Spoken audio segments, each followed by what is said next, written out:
பிரியமானவர்களே, ஆண்டவராக இயேசு கிறிஸ்துவின் நாமத்தினாலே உங்கள் யாவரையும் நான் அன்போடு கூட வாழ்த்துகிறேன். எல்லாருமே சந்தோஷமாக இருக்கிறீங்களா?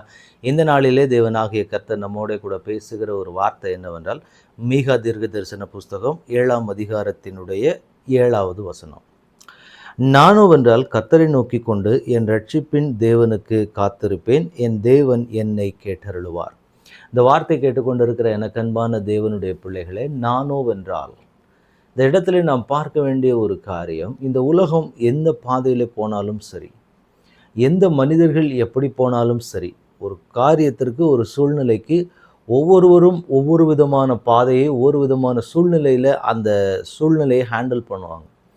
ஆனால் அந்த இடத்துல நான் எப்படி இருப்பேன் என்றால், கர்த்தரை நோக்கி கொண்டு என் ரட்சிப்பின் தேவனுக்கு காத்திருப்பேன், என் தேவன் என்னை கேட்டருளுவார். அல்லேலூயா. இந்த வார்த்தையை கேட்டுக்கொண்டிருக்கிற எனக்கு அன்பான தேவனுடைய பிள்ளைகளை, இன்றைக்கு அநேகருக்குள்ள ஒரு ஆசை என்னன்னா, நம்ம எல்லாத்துலேயுமே ஒரு யூனிக்கான ஒரு ஆளாக இருக்கணும். நம்ம பார்க்கிற பொழுது மற்றவங்களை போல நாம் இருந்துடக்கூடாது. கொஞ்சம் அதிலிருந்து ஒரு வித்தியாசம் நமக்கு தேவை. இன்னைக்கு நிறைய பேருடைய இருதயத்தில் இருக்கிற ஒரு காரியம், அதுக்குன்னே சில காரியங்களை விசித்திரமாக பண்ணுற ஆட்கள் எல்லாம் உண்டு. ஆனால் ஒரு தேவனுடைய பிள்ளை எப்படி யூனிக்னஸை காட்டணும் அப்படின்னா, இந்த மாதிரி தான். ஒரு சூழ்நிலைகள் வருது, ஒரு பண தேவைகளோ இல்லை ஏதோ ஒரு ப்ராப்ளம் வரும்போது, உலக மனிதர்கள் பார்க்குற வழியவே நானும் பார்த்தால் நீங்கள் அந்த இடத்துல யூனிக்காக இருக்க மாட்டீங்க.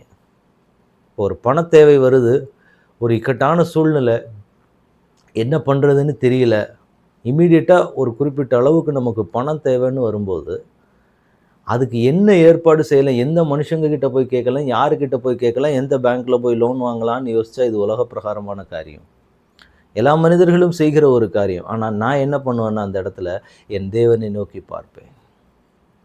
எனக்கு உதவி வரக்கூடிய ஒரு கண்மலையை நான் நோக்கி பார்ப்பேன்.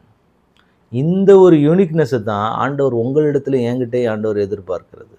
அவங்க செய்கிறதவே நீங்களும் செய்கிறதுன்னா அந்த இடத்துல ஒரு வித்தியாசமே இல்லை. ஆண்டவர் இன்றைக்கு உங்ககிட்டையும் என்கிட்டையும் கேட்குறது, ஒரு யூனிக்னஸாக நீங்களும் நானும் இருக்கணும் அப்படின்னா ரொம்ப முக்கியமானது, நான் கர்த்தரை பார்க்கிறவனாய் நிற்க வேண்டும். மற்றவங்க உலகத்தை பார்க்கலாம், உலக பிரகாரமாக யோசிக்கலாம், எல்லா காரியங்களும் அவங்க செய்யலாம். ஆனால் நான் என்ன பண்ணுவேன்னா, என் கர்த்தரையே நான் நோக்கி பார்த்து கொண்டிருப்பேன், என் ரட்சிப்பின் தேவனையே நோக்கி கேட்டிருப்பேன். அப்போ அவர் என்ன செய்வார் அப்படின்னா, எனக்கு செவி கொடுப்பார். இதுதான் ஆண்டவர் நம்ம கிட்ட இருக்கிற ஒரு கேட்குற எதிர்பார்க்கிற ஒரு யூனிக்னஸ். இப்படி நீங்கள் ஒவ்வொரு காரியத்திலையுமே கர்த்தரை முன் வச்சு கர்த்தர் கர்த்தர் கர்த்தர் கர்த்தர்னு சொல்லி அவரையே நீங்கள் முன்வைத்து நிற்க வேண்டும் என்பது தேவனுடைய எதிர்பார்ப்பு. அந்த இடத்துல வசனம் சொல்லுகிறது, நானோவென்றால் கர்த்தரையே நோக்கி கொண்டு என் ரட்சிப்பின் தேவனுக்கு காத்திருப்பேன், என் தேவன் என்னை கேட்டருளுவார். மற்றவங்க அப்படி இருக்கட்டும், மற்றவங்களுக்கு வேறு பாதை, ஆனால் எனக்கு என் தேவன் நியமித்திருக்கிற பாதை, நான் கடந்து போகக்கூடிய சூழ்நிலை எப்படி இருக்குன்னா இப்படி தான் இருக்கும். நான் இந்த இடத்துல ஒரு யூனிக்கான ஒரு பர்சனாக தான் நான் நிற்க விரும்புகிறேன். இதைத்தான் தேவன் ஒவ்வொரு தேவனுடைய பிள்ளைகள்கிட்டையுமே எதிர்பார்க்கிற காரியம். அப்போ இன்றைக்கி நாம் என்ன செய்ய போகிறோம்னா, எந்த காரியமாக இருந்தாலும் உலக பிரகாரமான விஷயத்தை யோசிக்காதபடிக்கு என் தேவனுக்குள்ளே நான் நிற்கிறேன், என் தேவன் என்னை ஸ்திரப்படுத்துவார், என் தேவனை மட்டும்தான் நான் எல்லா விஷயங்கள்லையுமே நோக்கி பார்த்தவனாய் இருப்பேன் அப்படிங்கிற ஒரு இருதயத்துக்குள்ளே, அப்படிங்கிற ஒரு சிந்தைக்குள்ளே நாம் வந்துவிட வேண்டியது அவசியம். அப்போ இன்றைக்கி நம்ம ஆண்டவரிடத்தில் எப்படி ஒப்பு கொடுக்க போகிறோம்னா, ஆண்டவரே உங்கள் சமூகத்தில் நாங்கள் நிற்கிறோம், உங்களுக்கு முன்னாடி நாங்கள் நிற்கிறதற்கு எப்பயுமே இந்த ஒரு யூனிக்னஸ் எங்களுக்கு வேணும். எந்த சூழ்நிலையினாலும் கர்த்தரை நோக்கி பார்க்கிற ஒரு இருதயத்தை எனக்கு கொடுங்கன்னு ஆண்டவரிடத்தில் கேட்கலாமா? தகப்பனே, உடைய கரத்தில் எங்களை ஒப்புக் கொடுக்குறோம். சேனைகளின் தேவனை நோக்கி பார்க்கிற ஒரு இருதயத்தை எங்களுக்கு கொடுங்கப்பா. எந்த சூழ்நிலையில் இருந்த நானோவென்றால் கர்த்தரையே பார்ப்பேன் என்று சொல்லி நாங்கள் அறிக்கையிடக்கூடிய அந்த ஒரு சூழ்நிலை, அந்த ஒரு இருதயத்தை எங்கள் ஒவ்வொருவருக்குள்ளே கட்டளையிடும்படி உடைய சமூகத்தில் ஒப்புக் கொடுக்குறோம்.